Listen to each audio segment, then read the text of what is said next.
बिस्मिल्लाहिर्रहमानिर्रहीम। अस्सलाम वालेकुम नाज़रीन, आप यूट्यूब चैनल देख रहे हैं। मैं इमरान खान हूँ। जैसे कि मैंने पिछले व्लॉग में आपको बताया था कि मैं ट्रैवल कर रहा हूँ, तो आपको जरा थोड़ा सा ये स्टूडियो वाला माहौल नहीं है, लेकिन खबरें मेरे पास सारी हैं और ये बहुत सारी खबरें हैं इस वक्त और बड़ी डिटेल के साथ खबरें आई हैं। मैं आपके साथ शेयर कर लेता हूँ, पाकिस्तान के अंदर से भी, मुशरिक वस्ता से भी और अमेरिका से भी कुछ खबरें आई हैं। ये सारी खबरें मैं आपके सामने रखता हूँ। सबसे पहले तो बड़ी खबर जिसके बारे में हमने 4-5 दिन पहले अनाउंस किया था और आपको बताया था कि आयतुल्लाह खामनाई शहीद के बेटे मुश्तबा खामनाई को फैसला किया गया है सुप्रीम लीडर बनाने का, और उनके इम्कानात बहुत ज्यादा थे।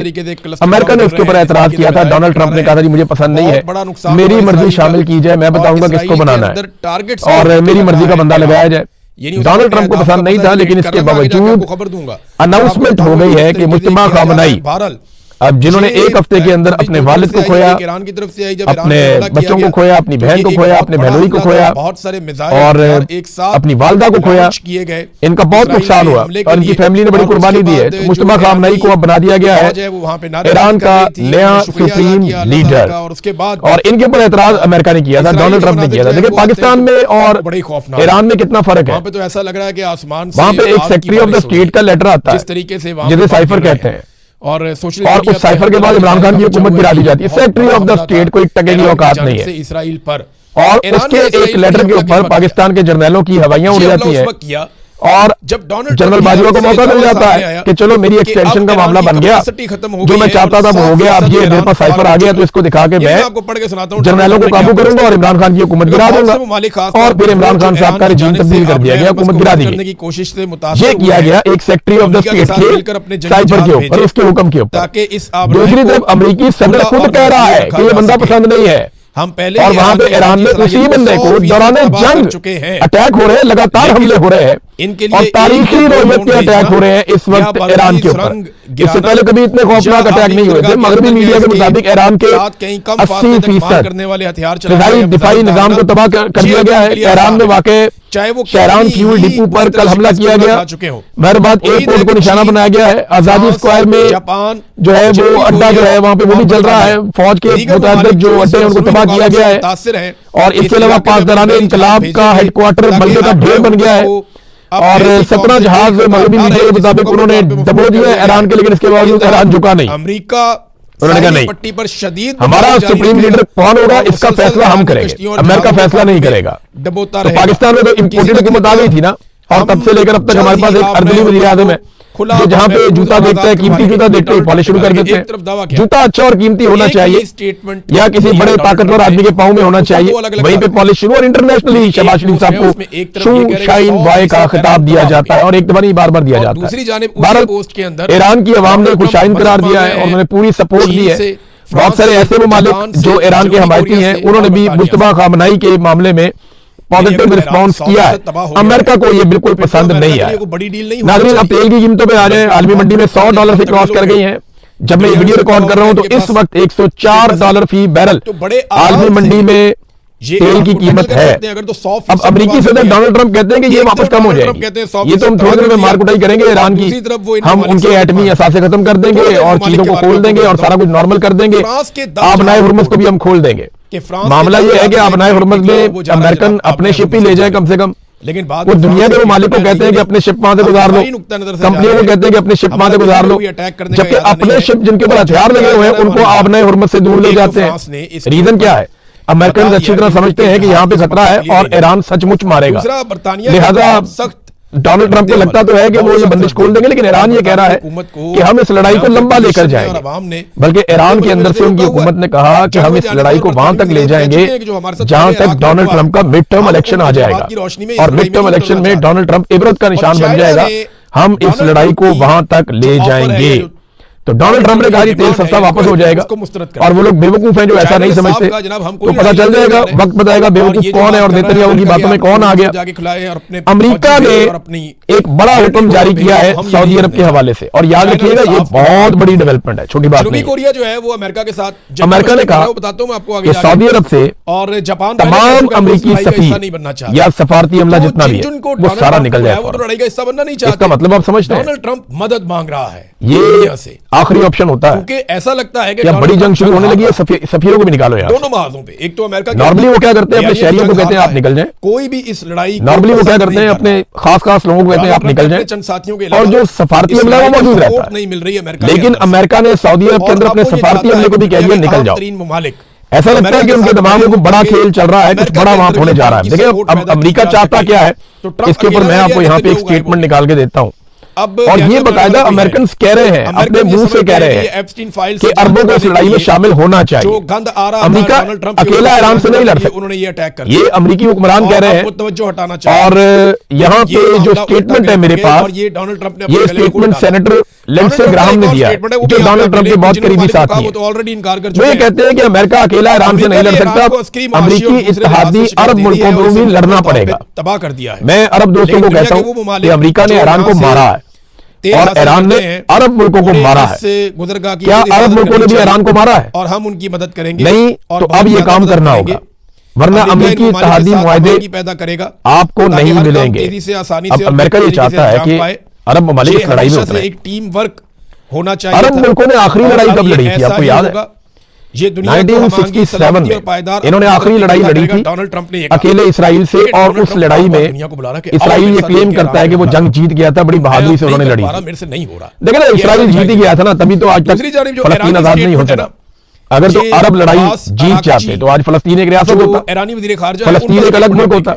तो अरब ममालिक इकट्ठे भी इसराइल से उस वक्त नहीं जीत सके थे, तो उनकी जंगी काबिलियत का तो आपको अंदाजा है। अब जब ये अरब खुद नहीं लड़ेंगे तो लड़ाएंगे किसको? ये पाकिस्तान को लड़ाएंगे। पाकिस्तान की फौज जो है वो एक प्रोफेशनल लड़ाका फौज है, और उसको लड़ाने के लिए मुंह में पानी आ जाता है जिसको भी लड़ाई लड़नी होती है। और पाकिस्तान के फील्ड मार्शल को तलब भी किया गया था कि जनाब ये बनाए, हाजिरी दें, आपको बहुत पैसा दिया हुआ है, आपके पास बड़े वसाइल हैं। फौज और भी बनाई गई थी, इस्लामिक फोर्स, जिसके 54 इस्लामी मुल्क, 52 इस्लामी मुल्क थे, उनकी एक बहुत बड़ी फोर्स बनाई गई थी, इस्लामी फोर्स थी। इसलिए कि उसने फलस्तीनियों को कभी आजाद करवाया नहीं, सिर्फ उसने कश्मीरियों को भी कभी आजाद नहीं करवाया, उसने लेबनान के ऊपर और गजा के ऊपर बमबारी को कभी नहीं रुकवाया। लेकिन वो फोर्स अब किधर है? और ये रिपोर्ट रहीम शरीफ साहब उसके हेड बनाए गए थे, फोर्स किधर है? रिपोर्ट ये हुई है कि वो सारे फौजी पासदाराने और इनकलाब, अब पाकिस्तान के बारे में ये दावे किए जा रहे हैं कि खबरें आ रही है, इसमें कंफर्मेशन नहीं है इलाका खाली करने कि पाकिस्तान 1 लाख ट्रूप भिजवा सकता है अरब ममालिक की हिफाजत के लिए, खास तौर पे और सऊदी अरब की हिफाजत के लिए। तो ये एक बहुत बड़ा सौदा होगा सऊदी अरब और पाकिस्तान के बीच में, क्योंकि ये कहा गया कि सऊदी अरब पर हमला, पाकिस्तान पर हमला। एड्रेस लिखे हुए, लेकिन सवाल ये है कि क्या पाकिस्तान पर हमला भी सऊदी अरब पर हमला समझा जाएगा? क्या अगर कभी पाकिस्तान की भारत से लड़ाई होती है तो सऊदी अरब अपना तेल, अपने वसाइल, अपने ज़खायर, अपना पैसा इस लड़ाई के अंदर झोंक देगा, जैसा कि पाकिस्तान अब पाकिस्तान से ये तवक्को की जा रही है कि पाकिस्तान ऐसा करे। मेरा यहाँ पे एक सवाल है कि ओआईसी कहाँ गई? पासदाराने इनकलाब की तंजीम थी जो मुसलमानों को जहाँ पे भी दुनिया में तकलीफ होती है न्यूज़ एजेंसी की तरफ तो वो आ जाती थी तंजीम, और आकर बैठती थी, कहते थे हम बात करेंगे।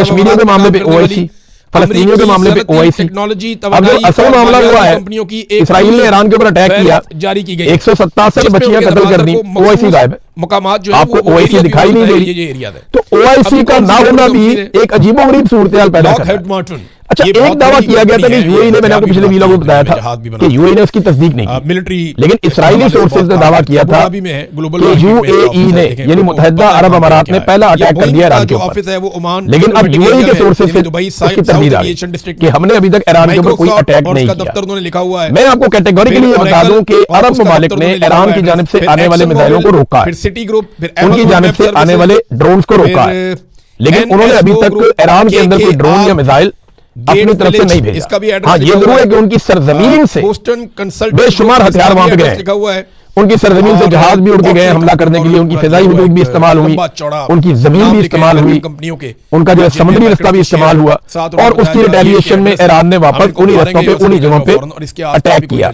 और इसी अटैक से अब एक नई कहानी जन्म ले चुकी है। नाज़रीन, में जो मेरे पास रशिया के वज़ीर ख़ारिजा है ना, उन्होंने मुसलमान मुल्कों को आईना दिखाया। ईरान ने इस्राएली रहनुमाओं, उनका स्टेटमेंट मैं आपको पढ़ के सुनाता हूँ, उनके कमांडरों, आपको आइडिया हो जाएगा और खुफिया एजेंसी कि इस वक्त सूरत-ए-हाल क्या है। देखिए, और रूस क्या सोच रहा है, इसमें आपको सारी खबर मिल जाएगी, और अभी अरब ममालिक करने क्या जा रहे हैं। याद रखिएगा, ये लड़ाई अब लंबी चलनी है, शुरू कर दी है, और इस लड़ाई में बाकी मुल्क भी निकल आएंगे। जो तजज़ियाकार है वो ये कहते हैं इस लड़ाई में लाखों लोग मारे जा सकते हैं ईरान ने इसराइल के और इस लड़ाई के अंदर खलीजी ममालिक बहुत बुरी तरह तबाह हो जाएंगे और उनकी तरक्की जो पैसा सारा फ्लो जा रहा था खलीजी ममालिक की तरफ वो वापस यूरोप की तरफ जाना शुरू हो जाएगा। मगरबी ममालिक तरक्की करेंगे, खलीजी ममालिक लड़ेंगे और वहां पे हालात खराब हो जाएंगे, वो नीचे की तरफ जाएंगे, उनकी डिक्लाइन होगा। अब इसमें जो रूसी वजीर खारजा सरगई लावरोव का जो स्टेटमेंट है वो ये कहते हैं कि बहुत सारी अरब बादशाहतें अवामी तौर पे कह चुकी हैं कि सूरत हाल को फौजी हल की तरफ नहीं धकेला जाना चाहिए, मुज़ाकरात होने चाहिए और वो अपनी फ़िज़ाई हदूद इस्तेमाल करने की इजाजत नहीं देंगी। लेकिन जब सब कुछ शुरू हुआ तो अमेरिका और इसराइल को बार बार कॉल करने के बावजूद क्या आपने अमेरिका और इसराइल के इक़दामात की मज़म्मत की? यानी आपने कहा कि आपकी फ़िज़ाई हदूद इस्तेमाल नहीं होंगी और नहीं इस्तेमाल करने देंगे, लेकिन जब आपकी फ़िज़ाई हदूद को अमेरिका ने और इसराइल ने इस्तेमाल किया तो क्या आपने एक मरतबा भी इसराइल की और अमेरिका की मजम्मत की? ये रशिया ने सवाल उठाया। दूसरा उन्होंने कहा कि क्या आपने स्कूल पर बमबारी करके 170 मासूम बच्चियों को शहीद करने की मजम्मत की? सख्ती से किसी अरब मुल्क ने इसके ऊपर क्या कोई बात की खुलकर? उन्होंने कहा कि मुझे ये मालूम हो गया है कि आपके ममालिक सिक्योरिटी काउंसिल में, अक़वाम मुत्तहिदा की सिक्योरिटी काउंसिल आपको पता है, वहां पे एक करारदाद पेश करने का इरादा रखते हैं जिसमें बिल्कुल वही जबान होगी जो आपने अभी इस्तेमाल की है। यानी ईरान की जारहियत की मजम्मत आप करेंगे, लेकिन अमेरिका और इसराइल के इक़दामात का एक लफ्ज भी नहीं होगा। यानी आज से दिन पहले आज एतवार है तो आज आप देख रहे हैं वो कहते हैं अमेरिका और इसराइल की मजम्मत क्यों नहीं करते? वो आपकी फ़िज़ाई हदूद जबरदस्ती इस्तेमाल कर रहे हैं, आपकी समुद्री हदूद जबरदस्ती इस्तेमाल कर रहे हैं, आपके इलाकों से बम मार रहे हैं ईरान को, आप उसकी मजम्मत नहीं कर रहे। उन्होंने वहां पे कत्लेआम कर दिया ईरान के अंदर, बंदे ज्यादा तो ईरान के अंदर शहीद हो गए, 19 लोगों को शहीद यानी 1,500 बंदा शहादत के करीब पहुंच गया नंबर। वहां पे रिफाइनरियों को आग लग गई है। जो तबाही इस वक्त मिडल ईस्ट में हुई या इसराइल में हुई वो 10वां हिस्सा भी नहीं है जो तबाही अमेरिका ने इस मकसद और इसराइल ने ईरान के अंदर फैला दी है। 10वां हिस्सा भी नहीं कर रहे हैं। उन्होंने बहुत तबाही फैलाई है। ईरान की तसली है कि वो सब्र से न सिर्फ मार खा रहा है बल्कि वो लगातार रिटेलिएशन भी कर रहा है और ईरान ने वो बंदोबस्त कर लिया है कि रास्ते की सारी रुकावटें उन्होंने अब दूर कर ली है। अब जब ईरान मारेगा तो ज्यादा नुकसान करने की पोजीशन में होगा, क्योंकि ईरान ने बहुत सारे रेडार तबाह कर दिए हैं।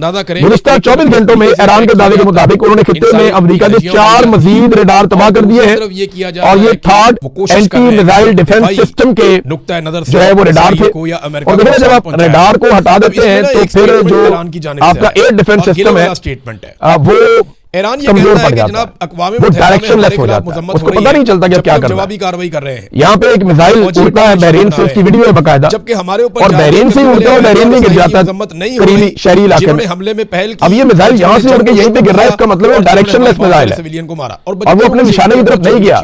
रीजन क्या है कि इससे जुड़े हुए जो टेक्निकल सारे इक्विपमेंट है वो ईरान ने बहुत हद तक तबाह किया है। तो ईरान और टारगेट अचीव कर सकता है, इसराइल के अंदर भी, खलीजी ममालिक के अंदर भी, अमरीकी अड्डों को तो उन्होंने बहुत बुरी तरह तबाह किया है। तो रूसी वज़ीर खारजा ने कहा कि आप अब मजम्मत करने जा रहे हैं ईरान की सलामती काउंसिल में, लेकिन अमेरिका और इसराइल के इक़दामात का एक लफ्ज भी आपका नहीं होगा। हम एक मुत्तहिदा महाज की अपील करते हैं जिसका मकसद इस जंग का खात्मा हो। सिर्फ ये कहना कि ईरान को मौसर जवाब देने का हक नहीं है, इसका मतलब यह है कि आप अमेरिका और इसराइल को हौसला दे रहे हैं, उनकी हौसला अफजाई कर रहे हैं और ये मंतक के दलील के खिलाफ है। बड़े लंबे अरसे से ये वज़ीर खारजा है और इनका स्टेटमेंट जो है वो सबके लिए सोचने की बात है कि वो मुसलमान मुल्क भी नहीं है, लेकिन उन्होंने जो स्टेटमेंट दिया वो और तरह का है और वो सूरत को भांप गए हैं कि होने क्या जा रहा है। देखिए ना, अमेरिका ने जब ये लड़ाई शुरू की तो अमेरिका ये कहता था हम तो ईरानी अवाम के लिए लड़ रहे हैं, ईरानी अवाम को आजादी दिलाएंगे, और अब ईरान में पूरी तरह तबाही हो रही है और ईरानी अवाम का कत्लेआम हो रहा है। ये लड़ाई किसी और नुक्ते से शुरू होकर किसी और नुक्ते पे पहुंच गई। अगर ईरान की चेन ऑफ कमांड खत्म हो जाती है तो मेरी बात आप लिख कर रख लें, बहुत तबाही होगी। हर हाल में ईरान को अपनी चेन ऑफ कमांड वो बरकरार रखनी पड़ेगी, क्योंकि इसके बगैर गुजारा नहीं है और जब तक वो आपस में कोऑर्डिनेशन में रहेंगे तब तक वो मुकाबला कर सकते हैं। नाज़रीन, भारत एक्सपोज हुआ है बहुत बुरी तरह और ये खबर मैं आपको देता हूं कैसे। लेकिन ना, भारत ने दावत दी प्रॉब्लम बढ़ जाएगा बहरिया के जहाजों को कि आओ यहाँ पे आके हमने मशकें करनी है।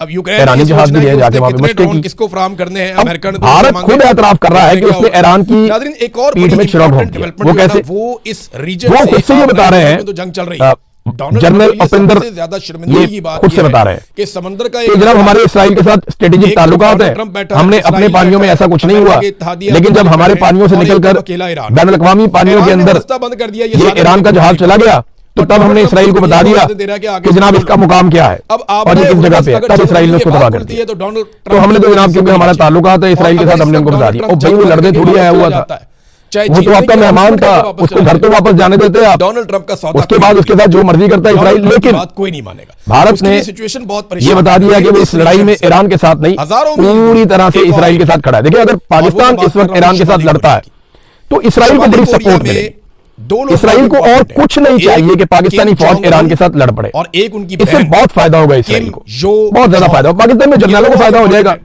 पैसे वैसे बहुत ज्यादा आ जाएंगे, मिसाइल हथियार आ जाएंगे, बहुत सारी चीजें मिल जाएंगी। उन्होंने कहा कि जैसे अफगान जंग में हमने बहुत पैसा कमा लिया था, यहाँ पे भी जर्नैल इस दफा फिर बहुत पैसा बना लेंगे, ब्यूरोक्रेसी बहुत पैसा बना लेगी, कुछ सियासतदान बहुत पैसा बना लेंगे। ये बहुत रहतेबाजी में होता है, कोई इरादा नहीं है, लेकिन इसका नहीं चाहते।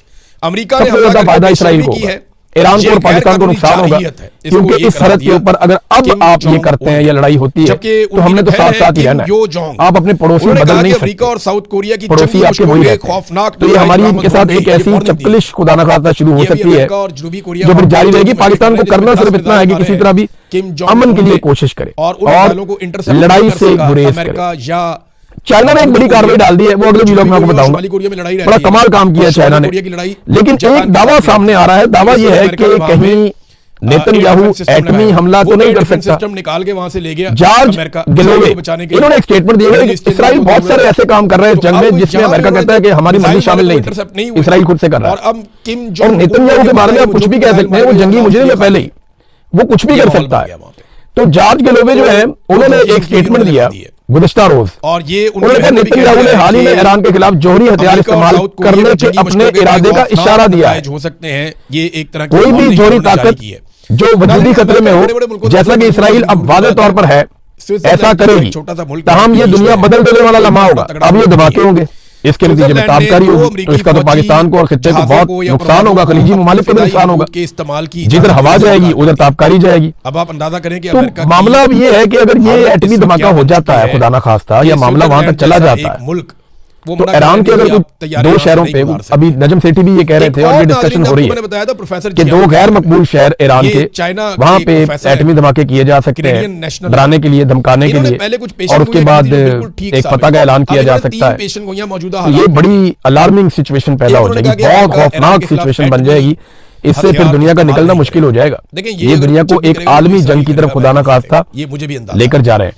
अच्छा, पाकिस्तान का मीडिया बड़ा इंटरेस्टिंग काम कर रहा है। जिबूरी भी पाकिस्तान का मीडिया नेतन्याहू के स्टेटमेंट दिखा रहा है, इमरान खान के नहीं दिखा पाता, नेतन्याहू के स्टेटमेंट दिखा रहा है और इसको नॉर्मलाइज किया जा रहा है। जनरल बाजवा सहाफियों को एक दौर में बुलाकर कहा करते थे कि आप इसराइल के बारे में डिस्कशन करें अपने टीवी चैनल के ऊपर, आप उनके स्टेटमेंट्स को दिखाया करें, आप उनके बारे में बात किया करें, आप ये डिस्कशन खोलें कि पाकिस्तान को इसराइल को तस्लीम करना चाहिए या नहीं करना चाहिए। ये बार बार जनरल बाजवा कहता था। अब ऐसा लगता है कि एस्टेब्लिशमेंट की ये ख्वाहिश पूरी हो रही है और इस चीज को काफी हद तक नॉर्मलाइज कर दिया गया है कि चलें। लेकिन इसमें जो सबसे इंपॉर्टेंट नेतन्याहू के स्टेटमेंट पाकिस्तान के टीवी चैनल पे चल रहे हैं, तस्वीर भी चल रही है, लेकिन अगर नहीं चल रहा तो इमरान खान का फोटो और इमरान खान साहब का बयान उन्होंने ये दावा किया वो नहीं चल रहा। हाँ, इमरान खान के बारे में एक और कार्रवाई जरूर डाली गई। एक आर्टिफिशियल इंटेलिजेंस से एक वीडियो बनाई गई इमरान खान साहब की, उसकी ऑडियो भी जाली है, वीडियो भी जाली है, और आगे से कुछ वीडियो का हिस्सा जो है वो असली भी है। तो एक वीडियो बना के डाल देगी, उसको टाउट बहुत सारे बन जाएगी, बहुत सारे बेईमान और फ्रॉड किस्म के लोग, नून लीग के दरबारी, वो उसको शेयर कर रहे हैं। और खबर है नाज़रीन, और बेईमानी कर रहे हैं कि जनाब ये देखो इमरान खान ने कहा था कि जंग होगी तो पेट्रोल $400 की बैरल पे चला जाएगा और ये हो जाएगा वो हो जाएगा। अब इस तरह की बातें इसमें चला रहे हैं। हालांकि इमरान खान ने ऐसी कोई बात नहीं की, ये नहीं बताया गया कि हमास के किस और जो हिस्सा उसका ठीक है उसमें सिर्फ इमरान खान ने इतना कहा था कि ये कोरोना की वबा जो है इसमें अगर कंट्रोल ना किया, ये चीजें ना की तो इसके नुकसान हो सकते हैं। खबर जारी की गई है वो उससे बचने की बातें कर रहे करके देख सकते हैं। लेकिन यहाँ पे इन फ्राडियों ने एक आर्टिफिशियल वीडियो बनाकर उसको लगा दिया और उस पर प्रोपेगेंडा कर रहे हैं। आप अंदाजा करें कि जिस वक्त दुनिया में लड़ाई लगी हुई है, देखिए ईरान जिस वक्त ममालिक अपनी बका के लिए लड़ रहे हैं, जिस वक्त पाकिस्तान से बड़ी बड़ी डिमांड्स की जा रही हैं, जिस वक्त पाकिस्तानियों की कमर टूट गई है पेट्रोलियम मसनूआत की कीमतों में, उस वक्त भी इनके दिमाग में इमरान खान ही है। ये आज भी उसकी आर्टिफिशियल इंटेलिजेंस के जरिए से वीडियोस बनाकर लगाने में मसरूफ है। और जिन मुल्कों में जंग लगी हुई है ना, उन्होंने पेट्रोल इतना महंगा नहीं किया जितना हमने कर दिया। जो लड़ रहे हैं, जिनकी जंग लगी हुई है, जिनके फौजी मारे जा रहे हैं और जिनके लोग शहीद हो रहे हैं, कत्ल हो रहे हैं, जांबाज हो रहे हैं, तो जिनके मुल्कों में बम गिर रहे हैं, जिनकी रिफाइनरियां फट गई हैं, जिनका इंफ्रास्ट्रक्चर तबाह हो गया, उन्होंने पेट्रोल की कीमतें इतनी नहीं बढ़ाई जितनी हमने बढ़ा ली। यही उनसे 4-4, 5-5 गुना ज्यादा हमने कीमतें बढ़ा दी पेट्रोल की। ये पाकिस्तान की हुकूमत को लगता है जेब कतरी है। ये तो दाव में बैठे हुए थे कि जैसे ही रश ज्यादा होगा हम जेब काट लेंगे अवाम की, या जैसे भी माहौल बनेगा हमने फौरन